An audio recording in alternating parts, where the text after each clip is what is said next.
नमस्कार, SBT news में आपका स्वागत है। पेश है आज 19 मार्च 2025 बुधवार शाम 7:15 बजे राजस्थान की बड़ी खबरें। भारतीय मूल की अंतरिक्ष यात्री सुनीता विलियम्स की जटिल परिस्थितियों के बीच धरती पर सकुशल वापसी से भारत में खुशी का माहौल है और प्रधानमंत्री नरेंद्र मोदी सहित देश के शीर्ष नेतृत्व में सुनीता विलियम्स साथ लौटे अंतरिक्ष यात्रियों और अमेरिकी अंतरिक्ष एजेंसी नासा को शुभकामनाएं और बधाई दी है।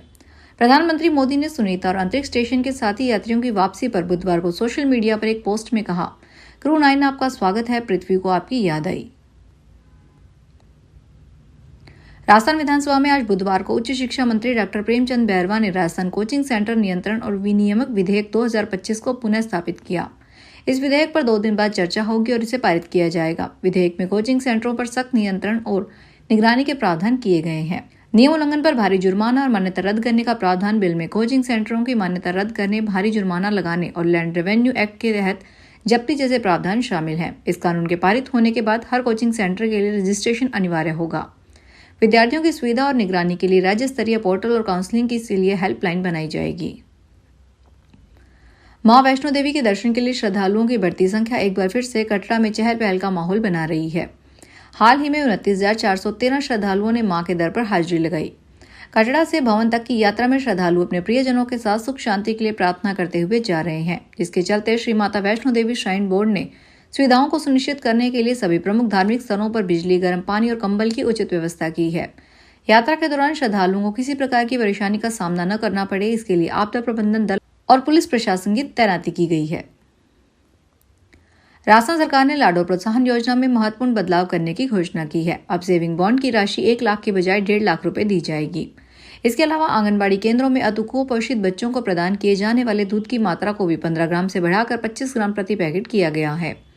इस लाडो प्रोत्साहन योजना में लाभ लेने के लिए जाति, धर्म, वर्ग या आय सीमा की कोई पाबंदी नहीं है। राजस्थान में कहीं भी जन्म लेने वाली बेटी इस योजना के तहत पात्र मानी जाएगी। प्रसूता राजस्थान की मूल निवासी हो और बेटी का जन्म किसी राजकीय चिकित्सा संस्थान या जननी सुरक्षा योजना से अधिस्वीकृत प्राइवेट हॉस्पिटल में हुआ हो।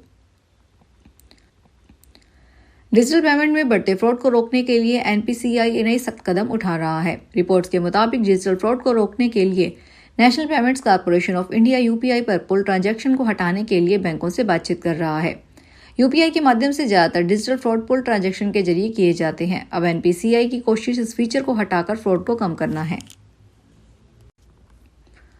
उत्तर प्रदेश के पूर्व मुख्यमंत्री और समाजवादी पार्टी के अध्यक्ष अखिलेश यादव ने बुधवार को सोशल मीडिया पर पोस्ट करते हुए राजस्थान का जिक्र किया। उन्होंने लिखा कि सपा के शासनकाल में उत्तर प्रदेश में शुरू हुए महिला सुरक्षा के लिए समर्पित 1090 मॉडल पर अब राजस्थान सरकार अपना रही है। आशा है इससे राजस्थान में नारी की सुरक्षा की एक प्रभावकारी और सार्थक व्यवस्था तैयार होगी। सपा मुखिया ने आगे लिखा, पीडीए के आंदोलन में आदि आबादी के रूप में स्त्री हमेशा महत्वपूर्ण रही है, इसलिए समाजवादी सरकार में हर बालिका, युवती और नारी में सुरक्षा के भाव और उनके आत्मविश्वास का संचार करने के लिए ऐसे सुरक्षात्मक कदम उठाए गए थे। भारतीय जीवन बीमा निगम एजेंटों के प्रतिनिधियों ने अपनी मांगों को लेकर आज लोकसभा में विपक्ष के नेता राहुल गांधी से मुलाकात की। साथ ही रामलीला मैदान में जबरदस्त प्रदर्शन कर सरकार से जीवन बीमा संबंधित हाल ही में किए गए बदलावों को वापस लेने की मांग की। एलआईसी एजेंटों का प्रतिनिधित्व करने वाले 4 अखिल भारतीय यूनियनों के नेताओं ने एक प्रतिनिधि मंडल से संसद भवन में श्री गांधी से मुलाकात की और कहा कि सरकार ने एजेंटों के प्रति न्याय नहीं कर रही है और उन पर शिकंजा कस रही है, जिसके कारण उन्हें दिक्कत हो रही है। उन्होंने श्री गांधी से सरकार पर दबाव बनाने का आग्रह किया और कहा कि जो नए नियम थोपे गए हैं उन्हें वापस लिया जाना चाहिए।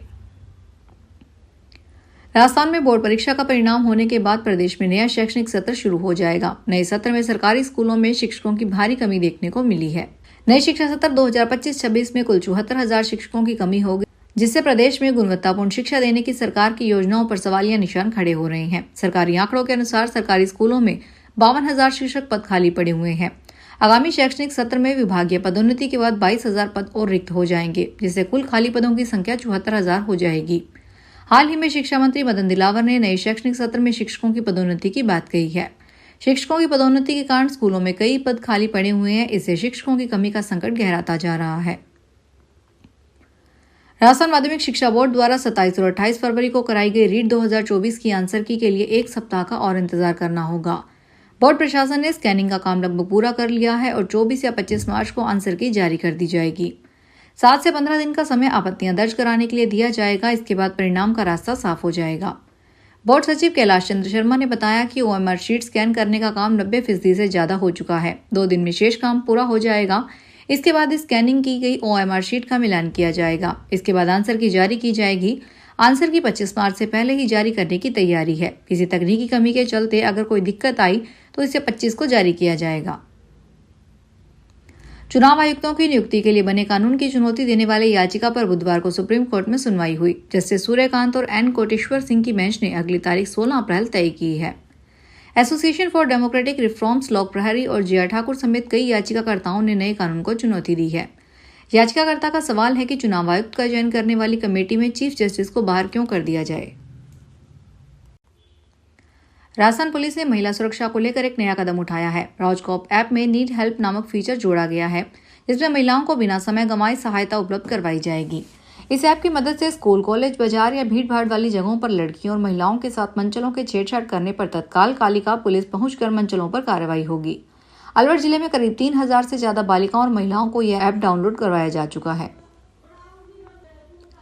राजस्थान में गाय या भैंस वंशीय पशुओं में खुरपका और मुंह पका रोगों से बचाव के लिए पशुपालन विभाग ने FMD टीकाकरण शुरू किया है। 17 मई तक आयोजित इस अभियान ग्राम पंचायतों के सहयोग से चलाया जाएगा और पशुपालन विभाग ने 2 करोड़ 32 लाख पशुओं को टीका लगाने का लक्ष्य रखा है। पशुपालन विभाग द्वारा राष्ट्रीय पशु रोग नियंत्रण कार्यक्रम के अंतर्गत राज्य के गो तथा भैंस वंशीय पशुओं के लिए FMD टीकाकरण अभियान की शुरुआत की है। यह सघन अभियान 2 माह 18 मार्च से 17 मई तक चलेगा। आप जयपुर जंक्शन से ट्रेन में सफर का प्लान बना रहे हैं तो ये काम की खबर जरूर पढ़ लें, क्योंकि अगले महीने जयपुर से गुजरने वाली 2 ट्रेन 16 दिन तक रद्द रहने वाली है। इसके अलावा एक ट्रेन को बदले रूट से चलाया जाएगा। दरअसल रेलवे की ओर से बीकानेर मंडल पर रेवाड़ी हिसार रेलखंड में मनेरू और भिवानी जंक्शन स्टेशनों के मध्य दोहरीकरण कार्य के लिए ब्लॉक किया जा रहा है। इससे कई ट्रेनों का संचालन प्रभावित होगा। चित्तौड़गढ़ के कलेक्ट्रेट चौराहे के समीप सैटेलाइट हॉस्पिटल परिसर की आज झाड़ियों में आग लग गई। हालांकि कोई बड़ा हादसा नहीं हुआ। मौके पर पहुंची फायर ब्रिगेड ने आग पर काबू पा लिया। आग जहां लगी उसके पास ही इलेक्ट्रॉनिक ट्रांसफार्मर डीपी थी। गनीमत रही कि आग वहां से पहुंचने से पहले ही बुझा दी गई। गर्मी बढ़ने के साथ साथ शहर में कई जगहों पर लगातार आग लग रही है। बुधवार दोपहर को कलेक्ट्रेट के पास स्थित सैटेलाइट हॉस्पिटल के परिसर में झाड़ियों में आग लग गई। जयपुर में गोधन को नष्ट या बेकार न करके उसे वैश्विक स्तर पर पहचान दिलाने के लिए आगामी दिनों में नई पहल की जाएगी। 26 मार्च से जयपुर में पहली बार राष्ट्रीय किसान और गोपालक सम्मेलन आयोजन होगा। आयोजन में देश ही नहीं विदेशों से भी गोधन रक्षक जयपुर पहुंचेंगे। कार्यक्रम में 3 राज्यों के राज्यपाल सहित प्रदेश के कई मंत्री और जनप्रतिनिधि एक मंच पर आएंगे। अखिल भारतीय गौशाला सहयोग परिषद के अंतर्राष्ट्रीय संयोजक डॉक्टर अतुल गुप्ता ने बताया कि प्रधानमंत्री के संकल्प के तहत देश भर में गो आधारित प्राकृतिक कृषि और जैविक कृषि से किसानों की आय दोगुना करने की दिशा में बड़ा कदम उठाया गया है।